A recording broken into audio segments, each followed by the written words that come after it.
साल 2026 के आगाज पर आप सबको जिग जैग न्यूज की जानिब से नेक तमन्नाएं और खुशामदीद। दुनिया के मुख्तलिफ ममालिक में साल नौ का शानदार इस्तकबाल।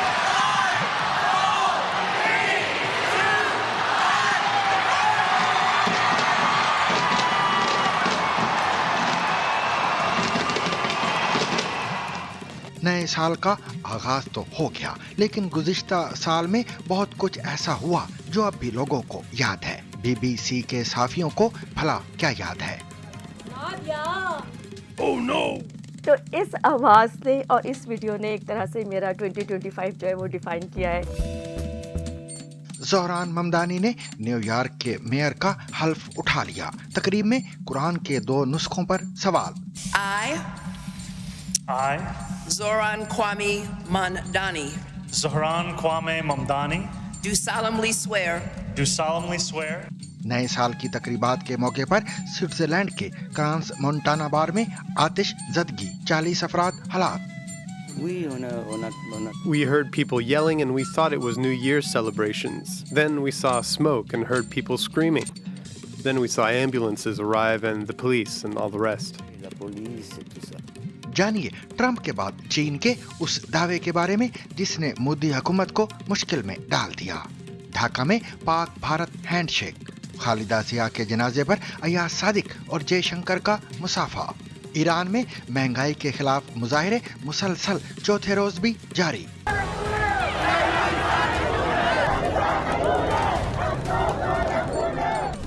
डार्क एनर्जी पर नई बहस। जानिए क्या कायनात फैलने की बजाय दोबारा सिमट सकती है? ये भी जानिए कि जिनसी खिलौनों की बढ़ती फरोख्त पर चीन क्यों परेशान है। और ये भी जानिए कि पाकिस्तान के फौजी आमिर मुशर्रफ पर हमला करने वाला मुलजिम फौजी हवालात से कैसे फरार हुआ। इसके अलावा मजीद खबरें भी आज के सैरबीन का हिस्सा रहेंगी, मगर हमेशा की तरह पहले अहम आलमी खबरों का खुलासा।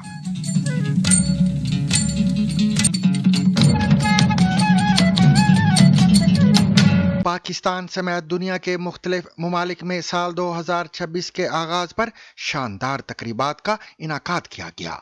नए साल के इस्तकबाल के लिए आतिशबाजी, मौसीकी और सकाफती प्रोग्रामों ने फिजा को खुशियों से भर दिया, जबकि बड़ी तादाद में लोग इन मनाजर को देखने के लिए मारूफ मुकामात पर जमा हुए। दुबई में दुनिया की बुलंद तरीन इमारत बुर्ज खलीफा पर साल 2026 के आगाज के मौके पर शानदार आतिशबाजी की गई, जिसने आसमान को रोशनियों से मुनव्वर कर दिया। ये मंजर देखने के लिए हजारों अफराद वहां मौजूद थे।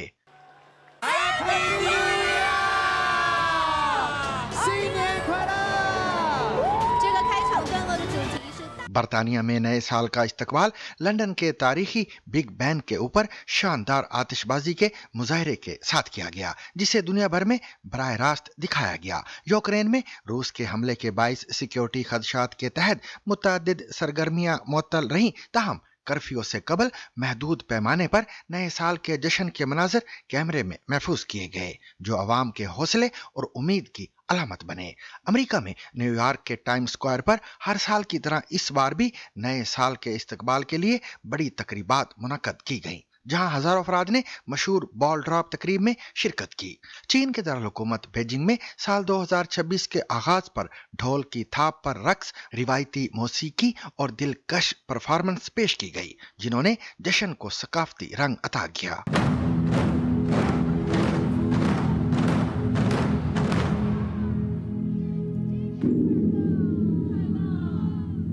दुनिया भर में नए साल की ये तकरीबात इस उम्मीद के साथ मनाई गई कि साल 2026 अमन, खुशहाली और बेहतर मुस्तकबिल लेकर आएगा।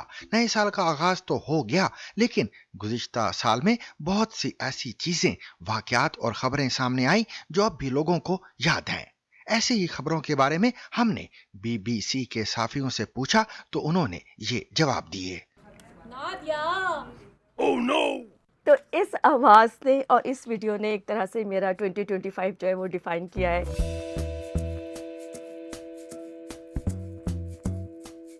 अचानक एक दिन इस्लामाबाद में ऐसे ओले पड़े कि उन्होंने बहुत से लोगों की गाड़ियां तबाह कर दी, जिनमें मेरी अपनी गाड़ी भी थी।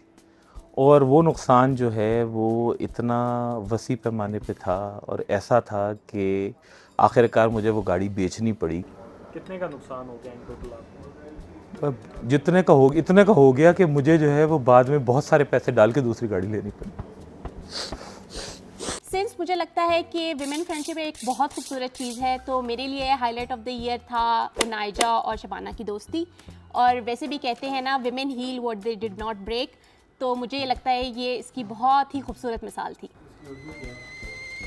بس اب یہ لوگوں کو اتنا تو وہ سمجھ ہی آ جائے گا. سینٹرل پنجاب میں جو سیلاب آیا تھا اس میں نے ایک سٹوری کی تھی کہ ایک بندہ جو ہے وہ 36 گھنٹے اس پہ رہا، درخت پہ لٹکا رہا، اور نیچے پانی تھا اور اس کے اوپر جو تھا جس درخت کے ساتھ وہ لٹکا ہوا تھا اس کے اوپر وہ کوبرا سانپ بیٹھا ہوا تھا.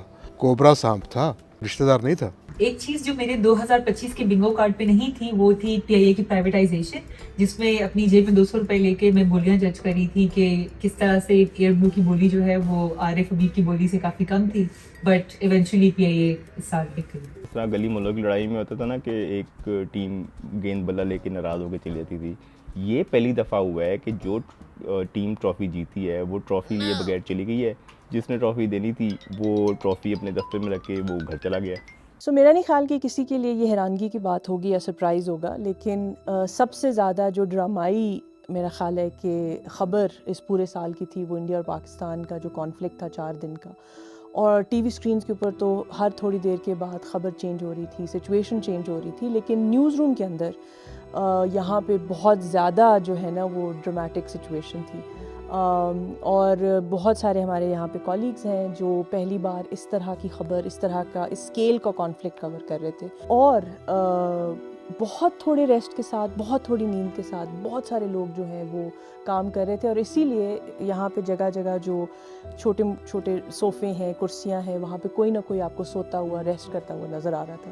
ٹرین ہائی جیکنگ کا واقعہ جو تھا جعفر ایکسپریس کا، وہ ایک ایسا واقعہ تھا جس میں ہاسٹیج سچویشن تھی اور یہ بہت ڈفرینٹ تھا. ہمیں ٹریول کرنا پڑا. مجھے یاد ہے ہم لاہور سے گئے اور وہاں پہ میرے کولیگز محمد کاظم اور خیر محمد وہ بھی ہمارے ساتھ ہو لیے، اور پھر ہم اس ایونٹ کی کوریج کرتے رہے. ہم نے وہاں پہ جانے کی بھی کوشش کی. وہ جو سچویشن بنی ہوئی تھی، لوگ وہاں سے نکل کے آ رہے تھے، ان سے ہم بات چیت کر رہے تھے، تو بہت زیادہ کام تھا جو بہت ہی کم وقت کے اندر ہم کر رہے تھے. جب مجھے یاد ہے جب ہم واپس پہنچے تو تب آئیڈیا ہوا کہ ہم تو 2 دنوں میں سوئے ہی نہیں. تو اس وقت جب جا کے نیند نے کک ان شروع کیا تو اس وقت پتہ چلا کہ ہم کتنے تھکے ہوئے تھے. امریکی شہر نیو یارک کے نو منتخب میئر زہران ممدانی نے 1 جنوری کو اپنے عہدے کا حلف اٹھا کر تاریخ رقم کر دی ہے.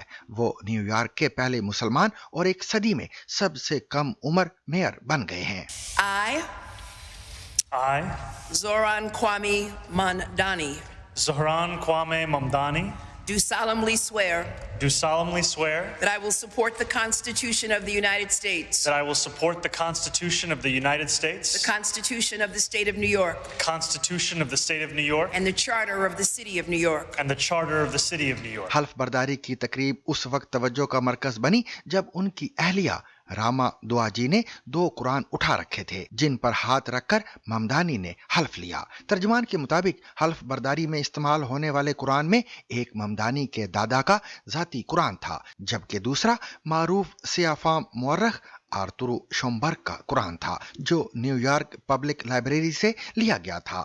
اس انتخاب کو ایمان، شناخت اور نیو یارک کی متنوع تاریخ کی علامت قرار دیا جا رہا ہے. 34 سالہ زہران ممدانی یوگنڈا میں پیدا ہوئے، برونکس میں پلے بڑھے اور افریکانہ اسٹڈیز میں تعلیم حاصل کی. وہ اس سے قبل نیو یارک کی ریاستی اسمبلی کے رکن بھی رہ چکے ہیں اور سماجی انصاف، سستی رہائش اور عوامی فلاح کو اپنی سیاست کا مرکز بناتے رہے ہیں. قرآن پر حلف برداری پر سوشل میڈیا پر ملا جلا رد عمل سامنے آیا ہے. کچھ صارفین نے اسے تاریخی لمحہ قرار دیا جبکہ بعض نے مذہب کے سیاست میں کردار پر سوال اٹھائے. اس کے باوجود زہران ممدانی کی حلف برداری کو نیو یارک کی کثیر الثقافتی شناخت اور بین المذاہب ہم آہنگی کی ایک اہم مثال قرار دیا جا رہا ہے. سوئٹزرلینڈ میں حکام نے خدشہ ظاہر کیا ہے کہ جنوب مغربی سوئٹزرلینڈ کے علاقے वालेस में Swiss ski resort cross Montana की बार में आतिश ज़दगी से कई अफराद हलाक और 100 के करीब अफराद जख्मी हो गए हैं। इटली की वजारत खारजा ने स्विस पुलिस का हवाला देते हुए कहा है कि इस वाक़े में 40 अफराद हलाक हुए हैं। जुमेरात को रियासती काउंसलर और council of state of the Canton wireless के हुकाम ने न्यूज़ कॉन्फ्रेंस में इस खौफनाक आतिश ज़दगी की तफसीलात से आगाह किया है। हुकाम का कहना है कि मुतासर अफराद का ताल्लुक मुख्तलिफ ममालिक से है, जिनकी शनाख्त का अमल अभी जारी है। जो अफराद जख्मी हुए हैं उनमें से मुतअद्दिद बुरी तरह से झुलस गए हैं। हुकाम का कहना है कि रेस्क्यू कार्रवाइयों में 10 हेलीकॉप्टर्स, 40 एम्बुलेंसेस और 150 रेस्क्यू वर्कर्स ने हिस्सा लिया, जबकि रेस्क्यू ऑपरेशन आइंदा चंद रोज तक जारी रहेगा। वालेस अस्पताल का इंतहाई निगहदाश्त का वार्ड जख्मियों से भर चुका है, जिसकी वजह से झुलसने वाले अफराद को दीगर अस्पतालों में मुंतकिल किया जा रहा है। हुकाम के मुताबिक ये दहशतगर्दी का वाकया नहीं था, ताहम फिलहाल ये भी वाज़ेह नहीं किया गया कि आग क्यों लगी थी। अमेरिकी सदर डोनाल्ड ट्रंप के बाद अब चीन की जानिब से इंडिया और पाकिस्तान के दरमियान कशीदगी में सालसी का दावा सामने आने से वजीर आजम नरेंद्र मोदी की हुकूमत दबाव का शिकार हो गई है। चीनी वजीर खारजा वांग यी ने एक बयान में दावा किया कि चीन ने मई में इंडिया और पाकिस्तान के दरमियान तनाव कम कराने में सालसी का किरदार अदा किया था, जिस पर इंडिया में सियासी हलचल मच गई है। 更加持久的和平，我们践行客观公正、标本兼治的中国特色热点问题解决之道，坚持不干涉内政、不拱火交。 इस बयान के बाद अपोजिशन जमात कांग्रेस और दीगर रहनुमाओं ने हुकूमत से वजाहत का मुतालबा किया है। कांग्रेस के रहनुमा जयराम रमेश ने इसे कौमी सलामती के सरकारी मौक़िफ़ से मुतसादम और कौमी सलामती का मजाक करार दिया है। आल इंडिया मजलिस इत्तेहादुल मुस्लिमीन के सदर असदुद्दीन ओवैसी ने भी हुकूमत पर तनकीद करते हुए मुतालबा किया कि चीन के दावे की सरकारी तौर पर तरदीद की जाए और वाज़ेह किया जाए कि किसी तीसरे फरीक की मुदाखलत काबिल कबूल नहीं। चीन के वजीर खारजा वांग यी ने बीजिंग में एक सिंपोजियम से खिताब करते हुए इंडिया पाकिस्तान कशीदगी को उन तनाज़ात में शामिल किया जिनमें चीन ने सालसी की कोशिश की। उनका कहना था कि आलमी सतह पर तनाज़ात में इजाफा हो रहा है और चीन मुनसिफाना और मुतवाज़न हल की हिमायत करता है। इंडियन मीडिया के मुताबिक हुकूमत ने बाज़ाब्ता बयान तो जारी नहीं किया, ताहम सरकारी ज़राए ने चीनी दावे को मुस्तरद करते हुए कहा है कि मई में इंडिया और पाकिस्तान के दरमियान फौजी कशीदगी का खात्मा दोनों ममालिक के DGMOs के दरमियान बराह रास्त राब्ते से हुआ था और किसी तीसरे फरीक का कोई किरदार नहीं था। चीनी बयान को मुबस्सिरीन इंडिया की खुद मुख्तारी और उसके दरीना मौक़िफ़ के लिए चैलेंज करार दे रहे हैं, जिसके बाइस मोदी हुकूमत को अंदरूने मुल्क सियासी दबाव और सवालात का सामना है। सामीन, मई 2025 में पाकिस्तान और इंडिया के दरमियान फिजाई झड़पों के बाद दोनों ममालिक में मुसाफे से गुरेज के तनाज़े के दौरान एक खुशगवार पेशरफ्त उस वक्त सामने आई जब बांग्लादेश की साबिक वजीर आजम खालिदा जिया के जनाजे के मौके पर पाकिस्तानी स्पीकर कौमी असम्बली सरदार अयाज सादिक और इंडियन वजीर खारिजा S जयशंकर ने ढाका में हाथ मिलाया। ये मुसाफा खालिदा जिया के नमाज जनाजे के बाद मुनक़दा एक तकरीब में हुआ, जहां जनूबी एशिया के मुतअद्दिद ममालिक के रहनुमाओं ने शिरकत की। तस्वीर सोशल मीडिया पर वायरल हुई तो सार्फिन ने इसे कशीदगी के माहौल में एक मुस्बत और हौसला अफजा इशारा करार दिया। अयाज सादिक ने बाद अज़ा बताया कि जयशंकर खुद उनके पास आए, हाथ मिलाया और कहा कि एक्सीलेंसी, आपको तारुफ करवाने की जरूरत नहीं। पाकिस्तान की कौमी असम्बली के एलामिया के मुताबिक ये मई 2025 की कशीदगी के बाद इंडिया की जानिब से पहला नुमाया आला सतही राब्ता था। अगरचे इंडिया ने इस मुलाकात पर बाज़ाबिता बयान जारी नहीं किया, तहाँ बांग्लादेश की अबूरी हुकूमत के सरबराह मोहम्मद यूनस ने इस मौके की तस्वीर शेयर करते हुए दोनों रहनुमाओं के दरमियान खैर सगाली के तबादले का जिक्र किया। सोशल मीडिया पर कई सार्फिन ने उम्मीद जाहिर की कि ये मुसाफा पाक भारत ताल्लुकात में तनाव कम करने और खेल समेत दीगर शोबों में मामूल के आदाब की वापसी की अलामत साबित हो सकता है।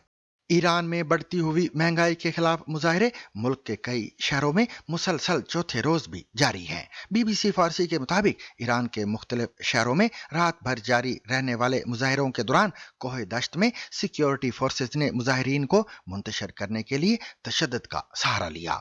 कोहे दश्त से मिलने वाली वीडियोज में मुजाहिरीन पर गोलियां चलाते हुए दिखाया गया है। लोरिस्तान के हुकाम का कहना है कि कोहे दश्त में एक शख्स हलाक और 13 जख्मी हुए हैं। याद रहे कि ताजरों और दुकानदारों का एहतजाज 3 रोज कबल शुरू हुआ था, जब कई दुकानें तेहरान और दीगर शहरों में बंद कर दी गई थीं। मुजाहिरीन का कहना है कि डॉलर की कीमत बढ़ने के बाद कारोबार जारी रखना मुमकिन नहीं रहा, क्योंकि फरोख्त के बाद उन्हें वही सामान ज्यादा कीमत पर दोबारा खरीदना पड़ता है। दूसरी जानिब सूबा फारस के शहर फासा में गवर्नर के दफ्तर के सामने बुध के रोज मुतअद्दिद रिहायशियों ने एहतजाज किया। तेहरान की बेहश्ती यूनिवर्सिटी में लड़कियों के हॉस्टल के सामने से एक तालिबा की गिरफ्तारी की तस्वीर भी मंजर आम पर आई हैं। BBC फारसी के मुताबिक बुध की शब तेहरान की यूनिवर्सिटी में वाइस चांसलर के दफ्तर की इमारत के सामने से मुतअद्दिद तुलबा की गिरफ्तारी की तस्वीर और रिपोर्ट्स भी मौसूल हुई हैं। याद रहे कि एक रोज कबल ईरान में करेंसी की कदर में कमी के खिलाफ ताजरों और दुकानदारों के एहतजाज के दौरान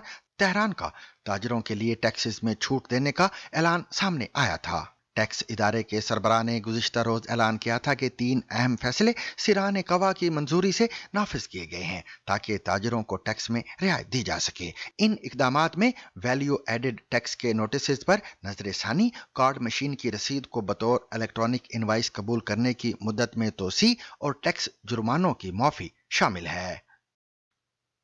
कायनात की पुरअसरार कुव्वत यानी डार्क एनर्जी के बारे में एक नई साइंसी बहस ने माहिरीन फल्कियात की तवज्जो अपनी जानिब मबजूल करा ली है। जनूबी कोरिया की एक तहकीकी टीम के मुताबिक मुमकिन है कि डार्क एनर्जी वक्त के साथ साथ कमजोर हो रही हो, जिसके नतीजे में कायनात का फैलाव रुक कर कहकशाएं दोबारा कशिश शकल के बाइस एक दूसरे की तरफ खींचना शुरू हो गई हैं। इस मुमकिन अंजाम को साइंस में बिग क्रंच कहा जाता है। ये बहस उस वक्त शिद्दत इख्तियार कर गई जब अमेरिका में नस्ब जदीद आला डार्क एनर्जी स्पेक्ट्रोस्कोपिक इंस्ट्रूमेंट के डाटा से ये इशारे मिले कि कहकशाओं की दूरी की रफ्तार वक्त के साथ साथ बदल रही है, जो पहले से तस्लीम शुदा नजरियात के खिलाफ है। बाद अज़ा जनूबी कोरिया की टीम ने सुपरनोवा डाटा का नया तज्जिया पेश किया, जिससे जाहिर हुआ कि डार्क एनर्जी न सिर्फ बदल रही है बल्कि कायनात की तेज रफ्तार तोसी भी सुस्त हो सकती है। अगरचे कई माहिरीन ने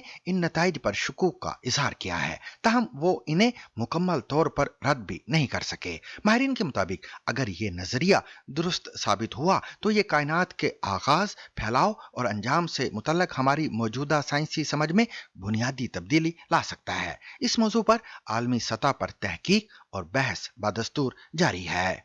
चीन में 1 जनवरी 2026 से कंडोम समेत माने हमल अशिया पर 13% सेल्स टैक्स आयद कर दिया गया है, जबकि बच्चों की देखभाल और परवरिश से मुतल्लिक शोबों को टैक्स से मुस्तस्ना करार दे दिया गया है। ये इकदामात हुकूमत की जानिब से शरह पैदाइश में इजाफे की कोशिशों का हिस्सा हैं, क्योंकि चीन को उम्र रसीदा और मुसलसल सुकड़ती आबादी जैसे संगीन मसाइल का सामना है। चीन में 2024 के दौरान सिर्फ 95,40,000 बच्चों की पैदाइश हुई, जो एक दहाई कबल के मुकाबले में तकरीबन आधी है। हुकूमत नौजवानों को शादी और बच्चों की तरफ राग़ब करने के लिए मुख्तलिफ पॉलिसियां मुतारिफ करा रही है, ताहम माने हमल अशिया पर टैक्स के निफाज ने अवामी सतह पर तनकीद और तंज को जन्म दिया है। सोशल मीडिया सार्फिन का कहना है कि कंडोम महंगे करने से लोग बच्चे पैदा करने पर मजबूर नहीं होंगे, क्योंकि असल मसला बच्चों की परवरिश के भारी अखराजात, महंगी तालीम, मुआशी सुस्त रवी और मुलाजमत के अदम तहफ़्फ़ुज़ से जुड़ा है। माहिरीन आबादियात के मुताबिक कंडोम पर टैक्स लगाना ज्यादातर एक अलामती कदम है, जिससे शरह पैदाइश में नुमाया फर्क पड़ने का इम्कान कम है। खदशात जाहिर किए जा रहे हैं कि माने हमल अशिया की कीमतों में इजाफे से गैर मतलूबा हमल और सेहत के मसाइल बढ़ सकते हैं, खासतौर पर तुलबा और कम आमदनी वाले तबके में। नाक़दीन के मुताबिक अगर हुकूमत ने बुनियादी मुआशी और समाजी मसाइल हल ना किए तो ऐसी पॉलिसियां उल्टा रद्द अमल भी पैदा कर सकती हैं। नए साल के पहले कारोबारी रोज में पाकिस्तान स्टॉक एक्सचेंज में तेजी का रुझान रिकॉर्ड किया गया है और कारोबार के दौरान मार्केट में 1954 पॉइंट्स का इजाफा रिकॉर्ड किया गया है। आज मार्केट ने 1,76,000 पॉइंट्स की सतह अबूर कर ली है। कारोबारी सेशन के दौरान ये इंडेक्स की बुलंद तरीन सतह है। वाज़ेह रहे कि गुज़िश्ता रोज मार्केट के आखिरी 2 घंटों में प्रॉफिट सेलिंग हुई थी, जिसकी वजह से इंडेक्स में कमी हुई थी। ताहम जुमेरात के रोज मार्केट में काफी तेजी देखी गई है, जिसकी वजह मार्केट में फ्रेश इक्विटी का फ्लो रहा। सामीन, दिसंबर 2003 पाकिस्तान के फौजी सदर जनरल परवेज मुशर्रफ के लिए मुश्किल था, जब उनमें और मौत में बस लम्हों का वक्फा था, वो भी 1 महीने में 2 बार। 14 दिसंबर के रोज जनरल मुशर्रफ के काफिले को रावलपिंडी में आर्मी हाउस जाते हुए झंडा चीची के करीब एक पुल से गुजरे मुश्किल से 30 ही सेकंड हुए थे कि एक जोरदार धमाका हुआ। पाकिस्तान के फौजी सदर जनरल परवेज अपने आमराना दौर में 2 बार मौत को चकमा देने में कामयाब रहे। ये उस वक्त की बात है जब पाकिस्तान वॉर ऑन टेरर में अमेरिका का निहायत करीबी हलीफ था। ये है आज के BBC रीड्स का मौजू, जिसे तहरीर किया है साफी व मुहक्किक वकार मुस्तफा ने, और पेश कर रहे हैं उमर आफरीदी। 14 दिसंबर 2003 को जनरल मुशर्रफ के काफिले को रावलपिंडी में आर्मी हाउस जाते हुए झंडा चीची के करीब एक पुल से गुजरे मुश्किल से 30 सेकंड हुए थे कि एक जोरदार धमाका हुआ। जनरल मुशर्रफ ने अपनी किताब in the line of fire में लिखा कि जैसे ही मेरी 3 टन वजनी आर्मर्ड गाड़ी हवा में उछली, मैं फौरन समझ गया कि मुझे दहशतगर्दी का सामना था और मैं निशाने पर था। 2001 में अलकायदा के अमेरिका पर हमलों के बाद अफगानिस्तान में उसामा बिन लादेन को पनाह देने वाली तालिबान हुकूमत की हिमायत तर्क करके पाकिस्तान ने शिद्दत पसंद ग्रोहों को सख्त मुश्तइल कर दिया था। World Terrorism, an encyclopedia of political violence from ancient times to the post 9/11 era में जेम्स साइमंट ने लिखा है कि वर्ल्ड ट्रेड सेंटर पर इन हमलों के बाद पाकिस्तान दहशतगर्दी के खिलाफ जंग में अमेरिका का बुनियादी इत्तेहादी बन गया। मुशर्रफ हुकूमत ने अफगानिस्तान में अलकायदा और तालिबान के खिलाफ अमरीकी कार्रवाइयों में मदद दी। इस दौरान पाकिस्तान में दहशतगर्दी के वाक़यात जारी रहे, जिनमें अमरीकी सहाफ़ी डैनियल पर्ल का कत्ल और इस्लामाबाद में एक चर्च पर हमला शामिल था।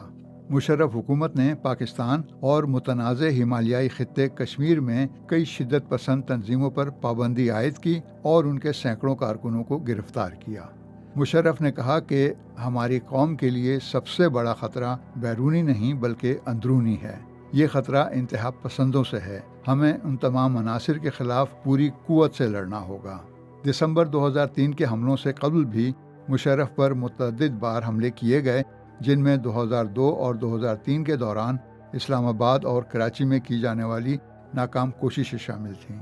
जेम्स साइमंट के मुताबिक सन 2003 में अलकायदा ने पाकिस्तानी हुकूमत को खुलेआम दुश्मन करार दे दिया और इसके बाद दिसंबर 2003 में जनरल मुशर्रफ पर 2 कातलाना हमले हुए।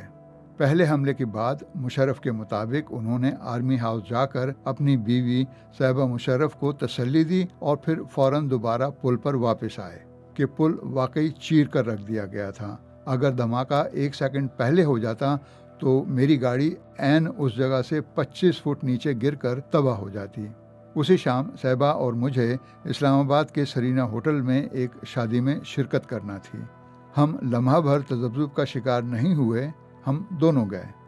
इस कातिलाना हमले की बातें अभी लोगों की ज़बान पर थीं कि 25 दिसंबर 2003 को एक और हमला हो गया। इस्लामाबाद के कन्वेंशन सेंटर में एक कॉन्फ्रेंस से खिताब के बाद जनरल मुशर्रफ आर्मी हाउस के लिए रवाना हुए तो काफ़िला पहले से भी बड़ा था और हिफाजती इंतज़ामात भी ज़्यादा सख्त। मुशर्रफ लिखते हैं कि हम उस पुल से गुजरे जो पहली वारदात के बाद अब भी ज़ेरे मुरम्मत था। दाईं तरफ एक पेट्रोल पंप था जिसके सामने 2 तरफा सड़क के दरमियान यू टर्न के लिए खुले रास्ते पर एक पुलिस वाला खड़ा था।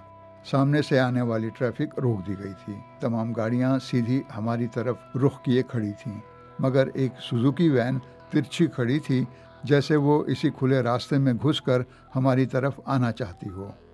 ये नज़ारा अजीब लगा तो मैं फितरी तौर पर दाएं कंधे के पीछे मुड़कर वैन को देखने लगा।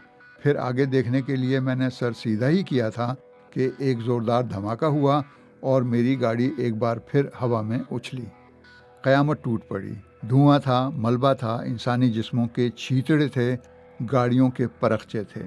अचानक अंधेरा छा गया। हम कुछ देख नहीं पा रहे थे। वक्त दोपहर का था, मगर यूं लगा जैसे शाम हो गई हो। मुशर्रफ ने लिखा, मेरे शानदार ड्राइवर जान मोहम्मद ने फ़ौरन ब्रेक पर पाँव रखा। मैंने अपना पिस्टल निकाला जो हमेशा मेरे पास रहता है और जान मोहम्मद को चीख कर कहा, दबा दबा, यानी गाड़ी भगाओ। उसने एक्सेलरेटर पूरा दबाया, मगर हम बमुश्किल 100 गज ही गए होंगे कि एक और पेट्रोल पंप आया। अचानक एक और खौफनाक धमाका हुआ। एक बार फिर क़यामत टूट पड़ी। पहला धमाका हमारे दाएं पिछले हिस्से की जानिब से हुआ था। ये दूसरा धमाका ठीक दाएं अगले हिस्से के बिल्कुल करीब से आया। कोई बहुत बड़ी और भारी चीज़ विंड स्क्रीन से आ टकराई, जिसने बुलेट प्रूफ शीशे में बड़ा सा घड़ा डाल दिया। ताहम शीशा टूटा नहीं। अगर शीशा टूटता तो मेरे ड्राइवर या मुझ में से किसी को ज़रूर लगता। जाविया कुछ ऐसा था। मेरी गाड़ी फिर से उछल गई। एक बार फिर इंसानी आज़ा, गाड़ियों के हिस्से, मलबा, धुआं, गर्द और बहुत ज़्यादा शोर। फिर अंधेरा छा गया, गहरा अंधेरा। ऐसा लगा जैसे दोपहर में आधी रात उतर आई हो। मुशर्रफ लिखते हैं, मेरी गाड़ी के टायर फट चुके थे। अब हम रिम्स पर चल रहे थे, मगर ऐसी गाड़ियां इस हालत में भी 50-60 किलोमीटर तक चलने के लिए बनाई जाती हैं। जान मोहम्मद ने फिर ब्रेक लगाई और मैंने फिर चीख कर कहा, दबा दबा, एक्सेलरेटर दबाओ, यहाँ से निकलते हैं। गाड़ी हचकोले खाती हुई रिम्स पर चलने लगी। कानों को चीर देने वाला शोर करती हुई हमें आर्मी हाउस तक ले आई। साहिबा ने जाहिर है ये हौलनाक धमाके सुन लिए थे और दौड़कर बरामदे में पहुंच गई थी। जब उन्होंने पहली गाड़ी को रिम्स पर चलते देखा, जिससे धुआं निकल रहा था, कटी फटी थी और जिस पर इंसानी गोश्त चिपका हुआ था, तो वो चीखने लगीं और चीखती चली गईं। वो मेरी तरफ देख भी नहीं रही थी। भागकर गेट की तरफ दौड़ी। मैंने पूछा कि क्या कर रही हो, कहाँ जा रही हो, मगर वो बस चीखती ही चली गई। मैं उनकी बात समझ नहीं पा रहा था, सिवाय इसके कि वो बार बार कह रही थी कि क्या हो रहा है, ये क्या हो रहा है। मैं उन्हें घर के अंदर ले गया, उनके साथ बैठा और कहा कि मुझे देखो, मैं ठीक हूँ, सब ठीक है। आखिरकार जब वो पुरसुकून हुई तो मैं बाहर आया। अगली गाड़ी सबसे ज़्यादा तबाह हुई थी, ख़ास तौर पर उसका दायां पिछला दरवाज़ा। वो भी रिम्स पर थी। कोई आम गाड़ी होती तो टुकड़े टुकड़े हो जाती। गाड़ियाँ इंसानी गोश्त और खून से अटी हुई थीं। मेरे पीछे आने वाली स्कॉट कार भी बहुत ख़राब हो चुकी थी। मुशर्रफ ने लिखा कि पहला खुदकुश बमबार सड़क के दरमियान 9 इंच के डिवाइडर से टकराया और पीछे हट गया। शायद उसी ने बमों से लदी गाड़ी को ठंडे इंजन के साथ चलाने की कोशिश की थी। अगर पुलिस ने सामने की ट्रैफिक ना रोकी हुई होती तो खुदा ही जानता है कि कितने और लोग मारे जाते या अपाहज हो जाते। बाद में पता चला कि एक तीसरे खुदकुश बमबार को सामने से हमला करना था, जहां सड़क के दरमियान कोई डिवाइडर नहीं था। किसी वजह से वो सामने नहीं आया। शायद अपने दोनों साथियों का अंजाम देखकर उसके हौसले पस्त हो गए, या उसे लगा कि वो मुझे मार चुके होंगे, लिहाजा वो जान बचाकर भाग गया हो अगले दिन किसी और जगह हमले के लिए। अगर वो अपना काम ना छोड़ता तो वो तकरीबन यकीनी तौर पर मुझे कत्ल करने में कामयाब हो जाता, क्योंकि तब तक मेरी गाड़ी बहुत ख़राब हो चुकी थी और बग़ैर किसी तहफ़्फ़ुज़ के थी। मुशर्रफ की किताब in the line of fire में तहकीकात की तफसील के लिए एक अलग बाब मुख्तस है।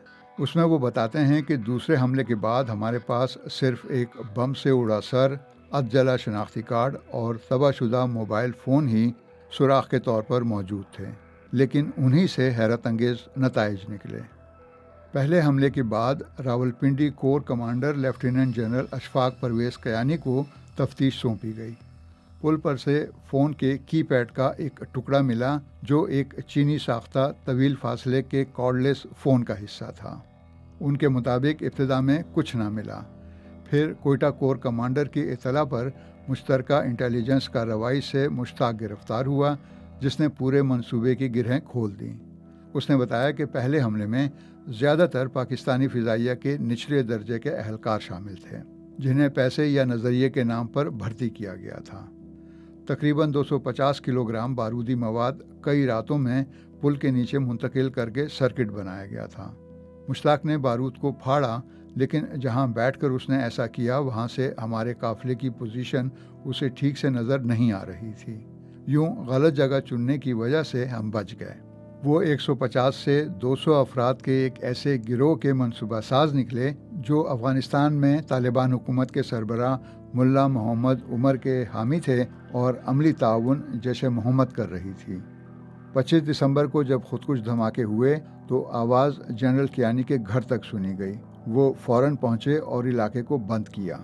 पुलिस स्टेशन के सहन से पहले खुदकुश हमलावर का उड़ा हुआ चेहरा मिला, जिसे CMH के प्लास्टिक सर्जरी ने दोबारा तैयार किया। करीब से मिला नीम जला शनाख्ती कार्ड इससे मुकम्मल तौर पर मैच हो गया। नाम मोहम्मद जमील निकला, पाकिस्तान के ज़ेर इंतज़ाम कश्मीर में रावलाकोट का रिहायशी। 3:30 तक उसके घर पर छापे में अहम मवाद जब्त हो चुका था, ख़ास तौर पर उसकी डायरियाँ जिनमें कोड, नाम, पते और फ़ोन नंबर्स दर्ज थे। जमील का ताल्लुक़ एक शिद्दत पसंद तंजीम से था। पाकिस्तान के ज़ेर इंतज़ाम कश्मीर के कोटली इलाके में अस्करी तरबियत हासिल की थी और 2001 में अफ़गानिस्तान गए थे, जहां 2 साल कैद रहे। रिहा होकर लौटे तो इंतहाई तल्ख थे और अफ़गानिस्तान पर अमरीकी हमले का बदला लेने का अज़म रखते थे। दूसरे खुदकुश हमलावर की लाश दूर जा गिरी थी। उसका शनाख्ती कार्ड झूठे नाम से था, मगर असल शनाख्त खलीक साबित हुई। पुलिस स्टेशन की छत से एक तबाहशुदा मोबाइल भी मिला, जिसकी सिम सलामत थी।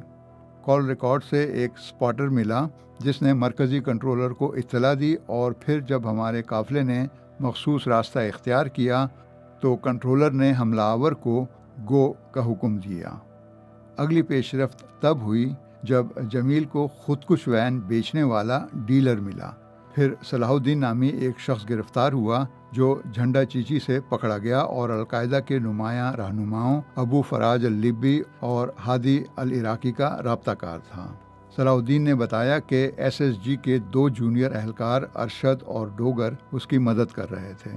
अरशद नायब चीफ ऑफ आर्मी स्टाफ की सिक्योरिटी ड्यूटी से पकड़े गए। उनके घर से रॉकेट, टाइम्स वाली घड़ियां, बम बनाने का सामान और डेटोनेटर्स बरामद हुए। वो मजहबी नहीं बल्कि किराए के कारकुन थे। 2 जनवरी 2004 को रावलपिंडी के शकरियाल इलाके से तीसरी खुदकुश गाड़ी पकड़ी गई, जो चंद दिन बाद होने वाली सार कॉन्फ्रेंस पर हमले के लिए तैयार थी। इस सारे नेटवर्क में सलाहुद्दीन, अरशद और अबू फराज अल-लिब्बी का मजबूत ताल्लुक सामने आया, जबकि असल मंसूबा साज अमजद फारूकी निकले, जिन्हें सितंबर 2004 में नवाबशाह में मुहासरे के दौरान मार दिया गया। वो खुदकुश बेल्ट पहने हुए थे। मई 2005 में अबू फराज अल-लिब्बी की गिरफ्तारी पूरे सिलसिले का अहम तरीन मोड़ था। वो खालिद शेख मोहम्मद की गिरफ्तारी के बाद अलकायदा के ऑपरेशनल सरबराह थे। अगरचे फुलबारी की वजह से उनकी शनाख्त आसान थी, मगर वो मुसलसल मकाम बदल कर बचते रहे। 2 बार एबटाबाद में बाल बाल बच निकले। मुशर्रफ के मुताबिक आखिरकार मर्दान में एक ऑपरेशन किया गया। यहाँ 3 एहलकार बुरका पहनकर छुपे हुए थे। मुकर्ररा वक्त पर अल-लिब्बी पहुँचे और बुरका पोश एहलकारों ने उन्हें पकड़ लिया। उनका महाफिज ज़ख्मी हालत में पकड़ा गया, जबकि मोटरसाइकिल सवार फरार हो गया। मुशर्रफ लिखते हैं कि अमरीकी जनरल जॉन अबीज़ैद और सदर जॉर्ज बुश को मैंने ज़ाती तौर पर इस गिरफ्तारी की इत्तला दी, जिसे वो इंतहाई अहम कामयाबी समझते थे। फारूकी की हलाकत और अल-लिब्बी की गिरफ्तारी के बाद 25 दिसंबर के हमले का पूरा नेटवर्क बेनकाब हो गया। चंद छोटे किरदार बाकी थे। जनरल कियानी ने केस मंतकी अंजाम तक पहुंचाया। वो उस वक्त DG ISI बन चुके थे। मुशर्रफ लिखते हैं कि पहले हमले में कलीदी किरदार मुश्ताक 25 नवंबर 2004 को पाकिस्तानी फ़िज़ाइया के रावलपिंडी बेस में कमज़ोर हिफाजती इंतज़ामात का फ़ायदा उठाकर गुस्ल के बहाने फ़रार हो गए। ये कोई आम जेल नहीं थी, बल्कि एयर बेस था जहां सिक्योरिटी ढीली थी। मुश्ताक ने ड्यूटी पर मौजूद गार्ड से कहा कि उन्हें नहाना है। जब वो नहाकर बाहर निकले तो देखा कि गार्ड सो रहा है। वो एक ऐसी गैलरी में थे जहां एयरफोर्स के टेक्नीशियन अपनी ओवरऑल उतार कर रखते थे। मुश्ताक ने एक ओवरऑल पहनी और सोए हुए गार्ड के पास से गुजरकर एक खिड़की के रास्ते बाहर निकल गए। पाकिस्तान एयरफोर्स की वर्दी में होने की वजह से वो मरकज़ी गेट पर मौजूद गार्ड्स को भी धोखा देने में कामयाब हो गए, जिन्हें अंदाज़ा ही न हुआ कि उनका एक अहम तरीन कैदी यूं फरार हो रहा है। जल्द और खामोशी से निकलने के लिए मुश्ताक ने एयरफोर्स की वर्दी पहने हुए एक साइकिल सवार से कहा कि उन्हें बस अड्डे पर छोड़ दें। वहाँ से वो पेशावर चले गए। पेशावर पहुंचकर उन्होंने मुबश्शिर नामी शख्स को फ़ोन किया, जिन्होंने उसे नूरजहां नामी एक आदमी के पास भेजा, जहां वो जनवरी 2005 तक रहे। पेशावर से मुश्ताक लाहौर गए और मुबश्शिर के कज़न से मिले, जिन्होंने उन्हें मशवरा दिया कि वो करीबी कस्बे भाई फेरू में नौखेज़ और जावेद नामी 2 भाइयों के पोल्ट्री फार्म पर काम कर लें। مشتاق نے انہیں بتایا کہ خفیہ ادارے ان کی تلاش میں ہیں۔ کچھ عرصے بعد وہ کلیم نامی شخص سے ملے اور دونوں نے اسلام آباد میں غیر ملکیوں کو نشانہ بنانے پر گفتگو کی، بلکہ کچھ منصوبہ بندی بھی شروع کر دی۔ اس کے بعد مشتاق نے رخ بدل لیا۔ وہ نوخیز اور مبشر کے ساتھ مل کر اسلام آباد ہائی وے کے علاقے میں میری ایک اور ٹارگیٹڈ ہلاکت کی منصوبہ بندی کرنے لگے۔ مشرف لکھتے ہیں کہ تمام انتظامات کر لیے گئے تھے اور مشتاق 19 اپریل 2005 کو لاہور سے اسلام آباد روانہ ہوئے تاکہ 20 اپریل کو حملہ کریں، مگر ISI ان کے تعاقب میں تھی۔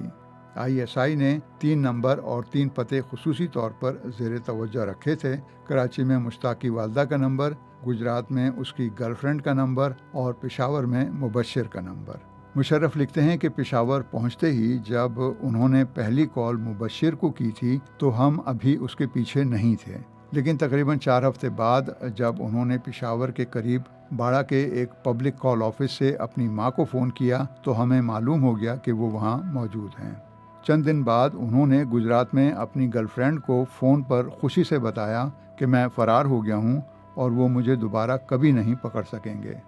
ان کی گرل فرینڈ نے انہیں بتایا کہ وہ انہیں بھول کر کسی اور کے ساتھ تعلق بنا چکی ہے۔